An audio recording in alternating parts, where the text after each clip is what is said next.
I'm kind of just going over kind of the hypocrisy that I've been seeing over the left for the last couple of days, especially coming from people who say they're not again for hypocrisy and just try to call it the hypocrisy on the right, which there always is on both sides. But this is getting crazy points. So let's see.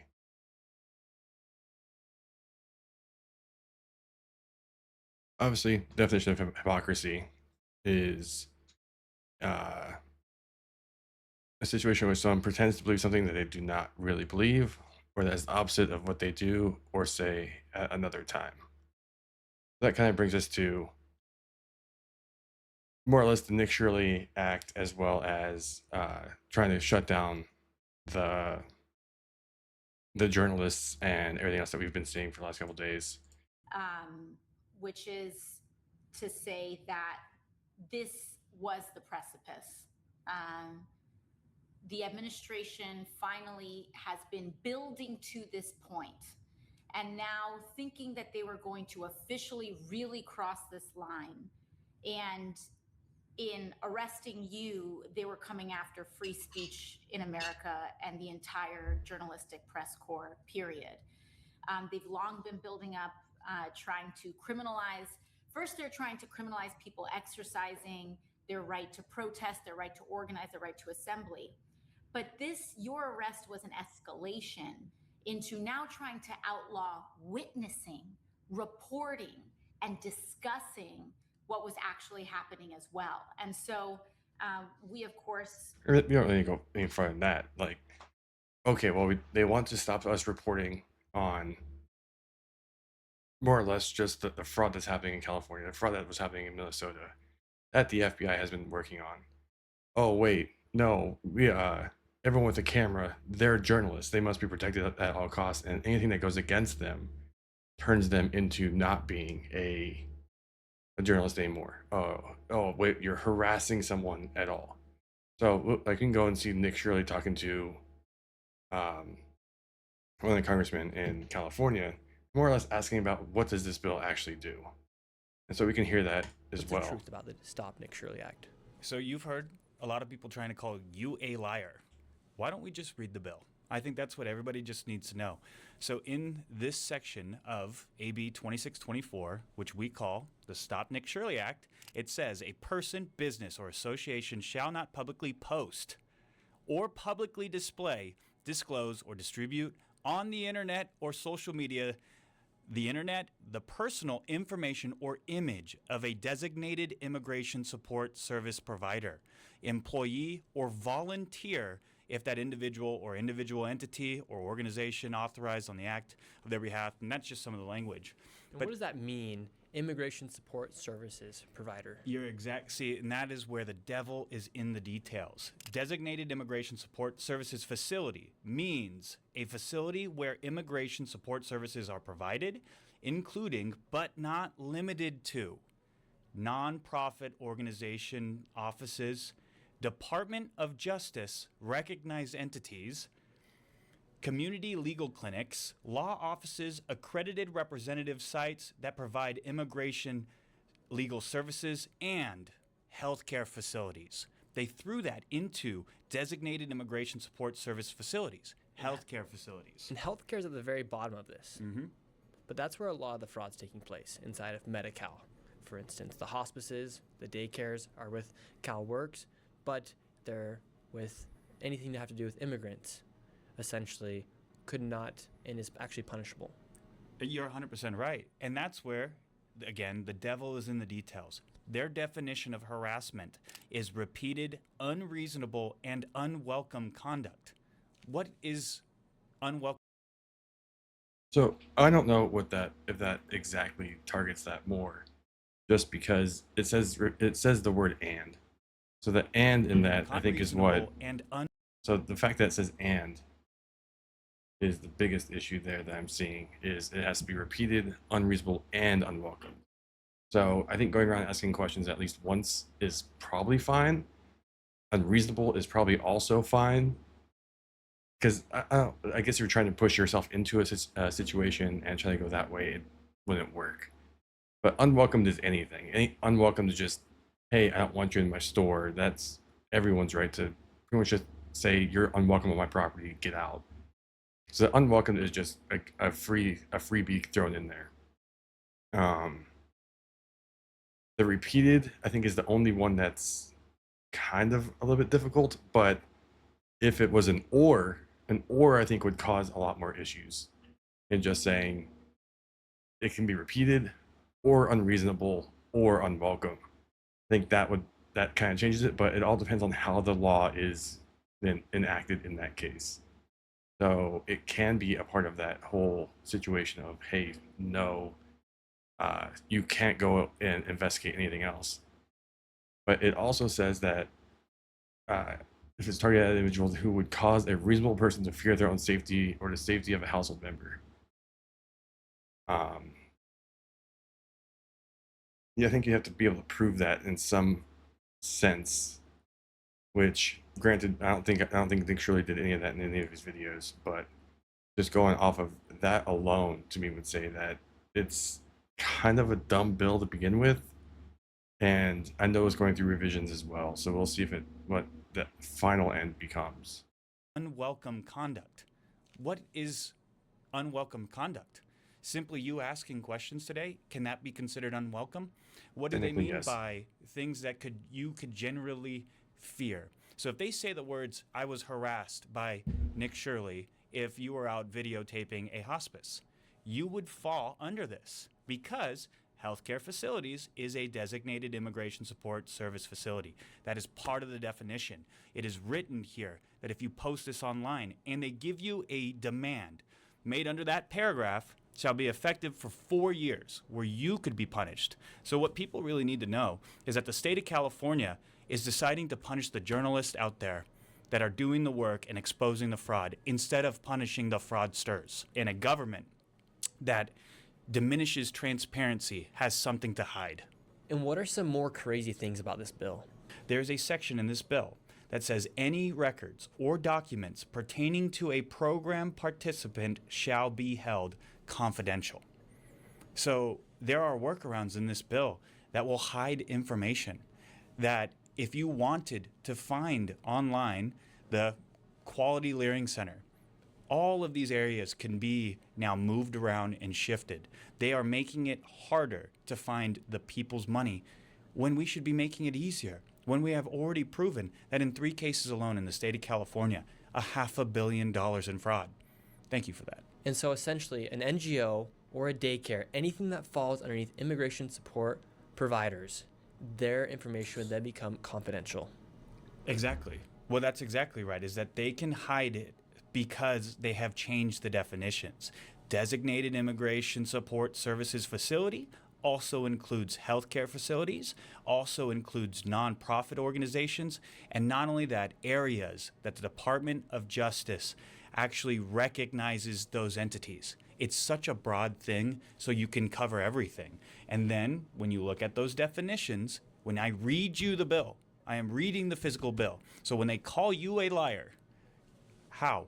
How are you lying? How, when you have all of the information in front of you, and it's a front. When you sit down and you actually talk about it, you know it's a coordinated effort to steal from the people of California. So with that, I'm not entirely unsure of how. Is it a Freedom of Information Act that you can go through and get these addresses done, or is it you can just look it up on the government website on where, so like who's getting what? Because I know typically he'll go around with papers and be like, you've gotten $100,000 from the government. Where is that going? And all this other thing. So I don't understand exactly how that's being shown. If anyone knows, please comment below or comment on this and I'll look it up for, because I'm not entirely sure how that works exactly for where benefits go. But if it is just to try to hide things more from the public and cover up the fraud that we've been seeing, it's another attack on especially independent journalism. Like, I know independent journalism is hard enough as it is.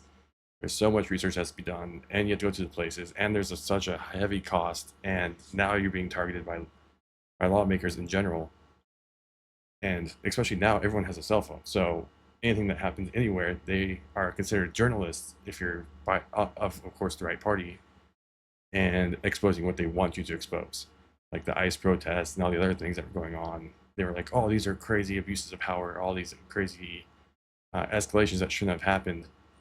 Uh, but oh, nope, not gonna. The journalists who are going after our fraud and other practices that we are actually actively supporting, they're against it. So I don't understand how that continues working around. I guess this goes to the other interesting thing that continues with the hypocrisy is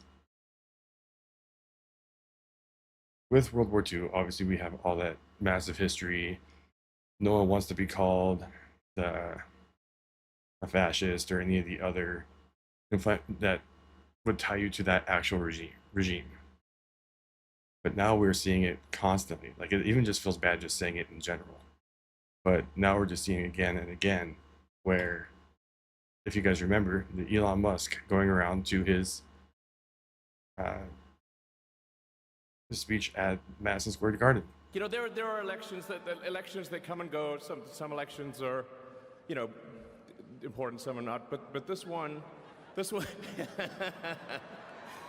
one really mattered. And I just want to say thank you for making it happen. Thank you.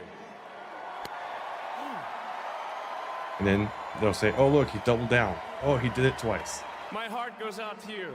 And that's all he was saying is, "My heart goes out It to is you." thanks. And they only cut out that one first part, and they said, "Oh, look, it's the Roman salute." It's from Madison Square Garden, where the fascist party had their rallies and everything else. It's just terrible for America. I can't believe it happened.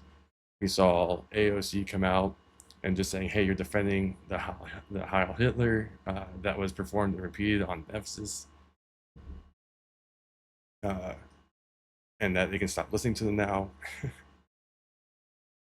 You had Rep. Nadler go around and say, "I never imagined we'd see a day what appears to be an H-8 salute be made behind the presidential seal, and this has no place in our society and belongs to the darkest chapters of human history.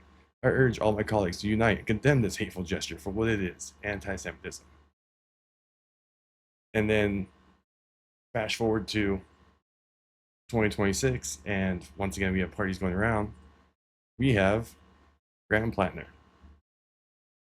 For those of you who don't know, he's running for Congress in Maine, and there's a video of him going around, and he's also admitted to having a tattoo of Skull and Bones, which of course ties back to that same regime.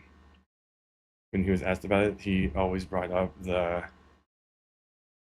fact that he was not.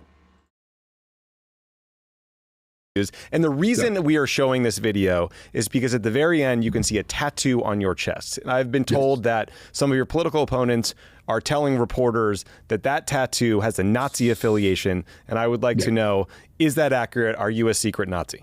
I am not a secret Nazi. Actually, if you read through my Reddit comments, I think you can pretty much figure out where I stand on Nazism, Right. And anti-Semitism and racism in general. I would say a lifelong opponent. The video is from my brother's marriage to his wife, to my sister-in-law, who I was serenading. I told them that my wedding gift to them would be my embarrassment.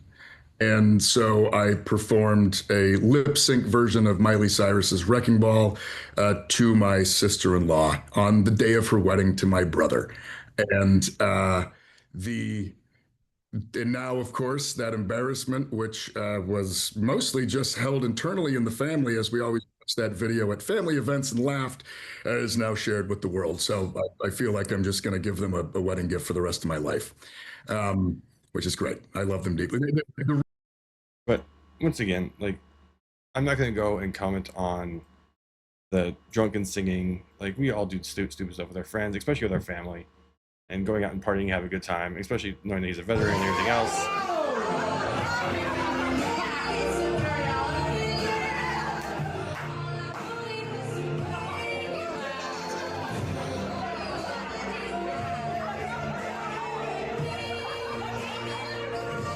And there's the tattoo that everyone's been kind of talking about. But once again, if you're gonna go out and call out "My heart goes out to you" and say that is a salute, then how are you not going to come out and immediately condemn the same thing, right? I, I'm surprised. Like, I'm surprised the right hasn't been jumping on the fact that he was drunk. Obviously, public intoxication, like they've been doing with Cash Patel and everyone else. Like, how is this guy sliding as much as he has been, and why has the Dem Party not been calling him out for what he has been doing? Especially having that tattoo that it was recently covered, as in I think April, maybe a month before that. Someone can fact check that, but it's relatively recent. Um, and he could be like, "Oh, I've grown. I was very hateful growing up, and I didn't know anything about this, and I wasn't really planning on running for Congress, and so I never covered it up. And then I covered it up as soon as I realized what it is." But I'm pretty sure he's even said that he is a big history buff. Well, if you're a big history buff, you obviously know what the Skull and Bones is, and you know what it entitles. So why aren't you going through all of that? You can also even just tie it back into, uh, once again, more of that hypocrisy that we're from the left exclusively at this point. Oh, he's against us, so, or he's against the right, so we're gonna support him. It doesn't matter what his past is. He's grown so much, and that's what matters. And now you can even see that him polling as of March 21st through the 23rd, he would be winning against Collins, and even with the recent dropout, even has Elizabeth Warren going after him. Oh, my bad. I wasn't smart enough to do it. Oh, there. He still has a significant lead over Governor Mills, which is outside the poll's margin of error. Once again, I've linked all of these in all these links, and everything's in the Discord, so feel free to go through and look for it yourself. But once again, this is crazy. Like, why is he shown to win? I'm pretty sure he's even shown to win on the betting markets. How is the party that is so against fake outrage of anti-Semitism, anti-everything, and calling this president a fascist, doing all this rhetoric, and then they have someone with a tattoo on their body that references it, and only covered it up after he was exposed for what that tattoo was? That's just insane to me. I don't quite understand it. And like I said just before, you have Elizabeth Warren coming out and standing right next to him and going out against it. How can she stand next to someone with that tattoo?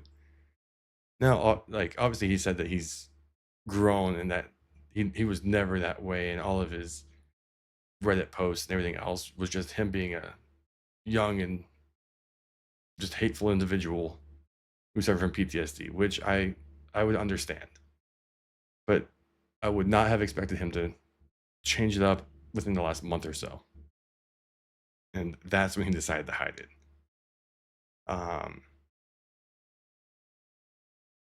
And you guys remember, for the longest time, Bernie Sanders in particular used to go out and say, it's the millionaires.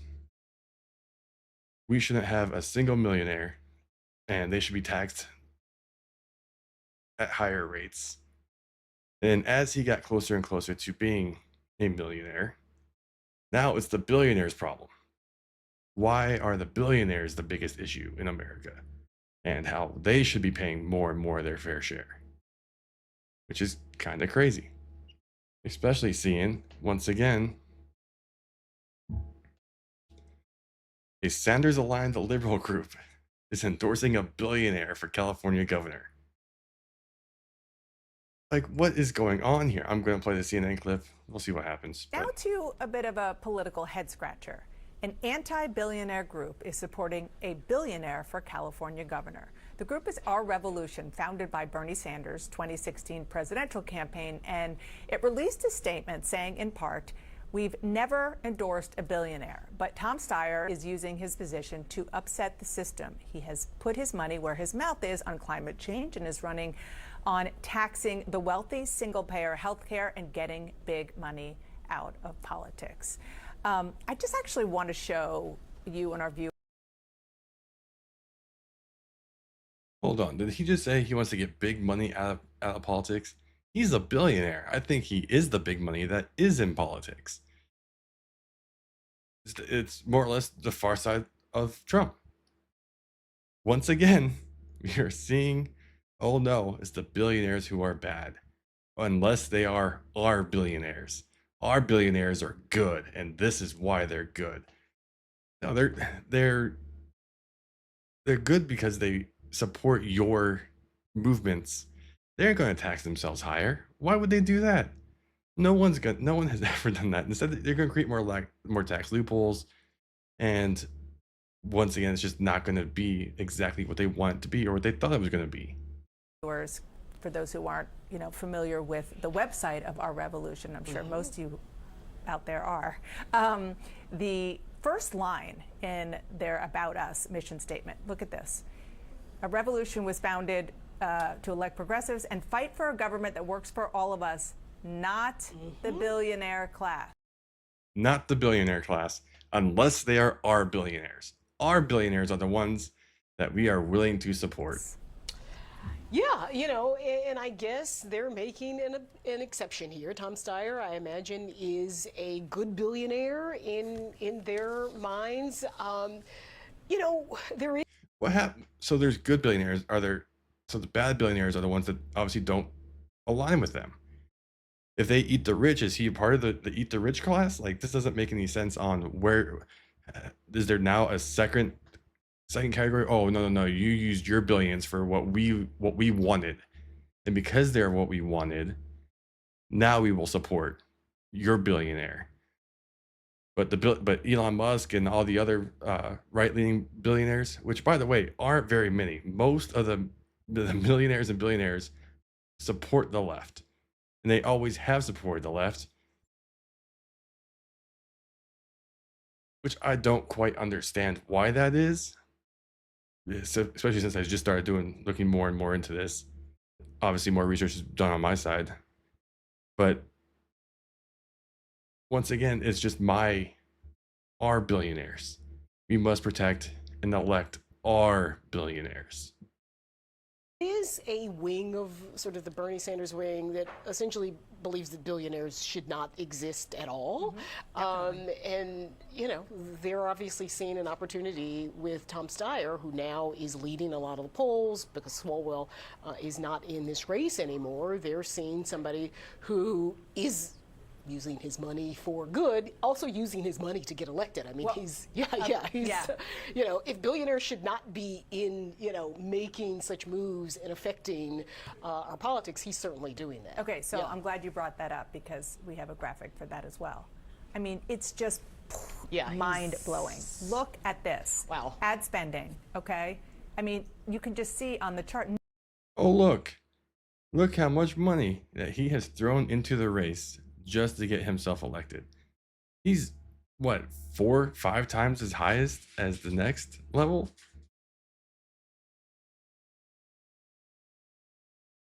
Like, I guess, granted, I support the fact that he's throwing in his own money. I'm good with him throwing in his own money. Don't have an issue with that whatsoever. But once again, I just see more and more of the hypocrisy of the left. Why would they support this guy? He's another billionaire. He's a part of that class that they are accusing of doing heinous acts everywhere. It just makes zero sense on why anyone would support any of this. Nobody even comes close. Tom Steyer, almost $126 million so far for the primary there. And then, I mean, it's not like the others have not raised a lot of money. That the $20.6 million, this is for a PAC supporting the San Jose mayor, for example. That's also a lot of money.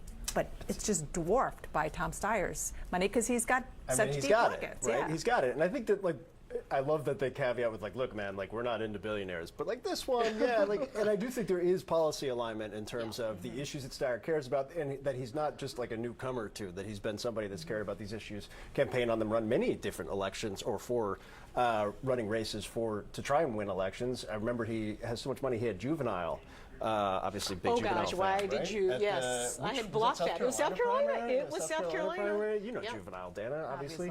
And so he's willing to spend it. It hasn't been successful yet, and from an electoral perspective. But like this race is obviously wide open right now. Everybody's trying to figure out where this is going to go. So my biggest question is, all right, do the people who support Bernie's group, the outside group, and what they're kind of pushing towards, what does that mean in terms of turnout for voters program? Another day. Once again, just leaning more and more into this insane hypocrisy of just like, yep, he aligns with us, so he's good.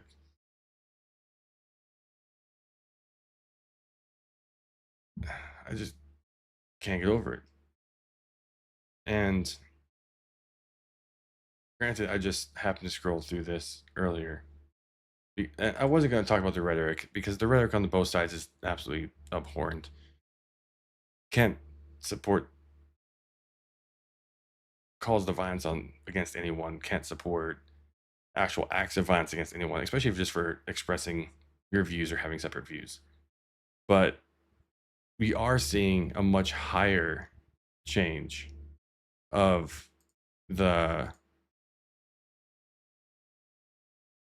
rhetoric from the left causing more issues towards the president. For like, we're at what, 3 attempted assassination attempts now?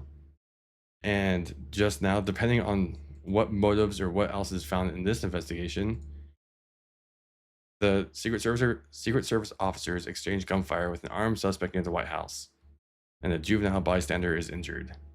Let's see. House tonight. The Secret Service shootout on the National Mall. Authorities say a suspect armed with a gun. The White House press room and North Lawn evacuated for a time. And Pierre Thomas standing by with late reporting tonight. Tonight, another violent confrontation not far from the White House, with the U.S. Secret Service exchanging gunfire with an armed suspect. Just after 3:30 p.m., plainclothes Secret Service agents and officers walking on 15th Street and Independence Avenue near the National Mall noticed something that left them deeply concerned. My understanding is they observed a print, we would call it, visual print of a firearm. These are trained surveillance detection personnel out there looking every day to look for just that. There was a call for backup with uniformed Secret Service officers soon arriving to the scene. So the fact that they were able to see the print of his weapon, to me, says that he's untrained. He's very new to carrying at all. Like, that's one of the first things that I first looked at when I started carrying is, can you tell that I am actually carrying? What can I do to prevent being identified as carrying? That's the whole purpose of concealed carry. And there are ways to very much and very easily conceal what you have. I don't understand why that, like, once again, we are seeing another novice go out in front of the White House with a gun and attempt to do what exactly? I'm not entirely sure. And that's going to come out probably as they continue to do more investigation. And from what I understand, he was not killed in the exchange, but he was injured and taken to the hospital. So we should be able to see what he has there. Actually, they said that they had no comment on his condition, so it could be worse. A male juvenile is believed to have also been shot by a suspect and sustained non-life-threatening injuries. The victim is also being treated at the hospital. Then everything that Quinn said everything that I've seen leads me to believe that investigators believe he was struck by the suspect. So it was just a wild gunshot, of course. But and then whether or not it was directed at the president or not, I do not know. But we will find out, Quinn said. So obviously, as more investigation happens, we'll see what happens again. But apparently, not long before the shooting occurred, President or Vice President J.D. Vance's motorcade passed through the area. Apparently, the suspect did not approach the motorcade, according to Quinn, and the use of force investigation will be conducted by the Metropolitan Police Department. So it did prompt a brief evacuation of the the White House North Lawn, but that's to be expected. Suspect then allegedly started running and firing. I can tell you that at least one, we believe only one bystander was hit by the suspect. That individual, it's a juvenile, did not sustain any life-threatening injuries. The Secret Service says the vice president's motorcade had gone by a little while earlier. Authorities do not know if the incident is in any way related to the White House. But officials did evacuate the press office and shut down the North Lawn. David, the suspect is being treated at a local hospital. All this only hours after the suspect in the White House Correspondents' Dinner shooting faced a hearing about whether he should remain on 24-hour lockdown. The judge appeared sympathetic at one point. This is also insane. Apparently, so after the White House Correspondents' Dinner shooting, the guy survived, didn't appear injured, and they just brought him in put him in jail. And as soon as and obviously with his manifesto saying he didn't expect to survive the attack, pretty much just kind of gave up and said that's the end of it. They put him in 24 hours of, it's solitary, but it's more of you have a corrections officer sitting by with you for the entire time, making sure that you don't tend to do anything. You are also, so just a little background on me. I'm a former corrections officer from Texas. I was there for about 6 months, and then quit after that. But I won't get too much into that. But you are stripped. You are given. It's basically like a paper bag, but it's big enough to cover your entire body. Just something that you can't unalive yourself with, or be used to do that. And you're also under 24/7 monitoring. So they put him in that. And apparently, from what this is going to start talking about, the judge apologized for how he was treated in prison. The judge appeared sympathetic at one point, apologizing for the conditions. But some authorities were initially concerned that Cole Allen might be suicidal, and today prosecutors claim he allegedly told the FBI he thought he would die in the confrontation. David? All right, Pierre Thomas live on this. So, I mean, that's kind of spraying off to a whole different thing of, okay, well, do you want us to, because if he were to do anything to himself in prison, it'd be the amount of controversy that would come out, the amount of, he was definitely a plant, which is why this was allowed. All the different conspiracy theories would just jump through the roof for this guy. So yes, they're going to take the precautions to make sure that he stays alive, as would pretty much anyone in that situation, right? Like, you have to be aware of what the media, and especially with the climate that we have nowadays, is going to reach to. I don't quite understand how we are getting to this point where especially with them saying, it was staged, like if anything were to happen to him in prison, that the amount of it was staged calls would just go through the roof, or it was inside plant, or everything else. It would just jump nonstop through this roof and continue on to a point that no one wants to see. I'm glad that he's getting his trial. I'm glad that that they didn't end him there, although he probably should. The world would probably be a better place if they did. But now we can see more, and hopefully more investigations come through of how did he become radicalized? How was the messaging given?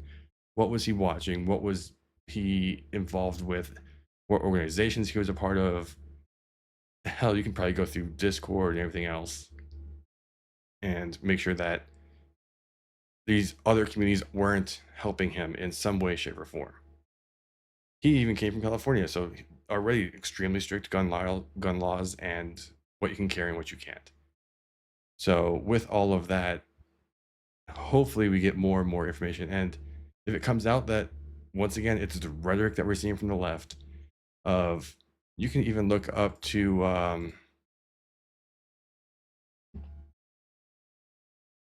let's see, look here, go to YouTube, and it's very easy just to look up you can look up, that's 9 years, there's 3 years. That was 4 months ago of them just setting, granted, Guatemala, that was 10 years ago, 10 years, 10 years, 8 years. Oh, here's another 4 months. Oh, I wonder who that could be. Buying a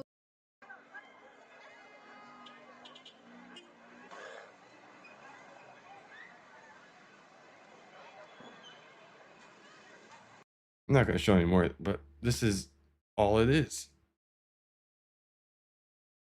So it's consistent rhetoric of everyone on the right is these absolute terrible people, and this is what you need to do to them at any moment. And you know what? They have kids hitting these pinatas. They are deeply entrenching this ideology. Man was a school teacher. Imagine your kids going to a school and being in his class or being from his class.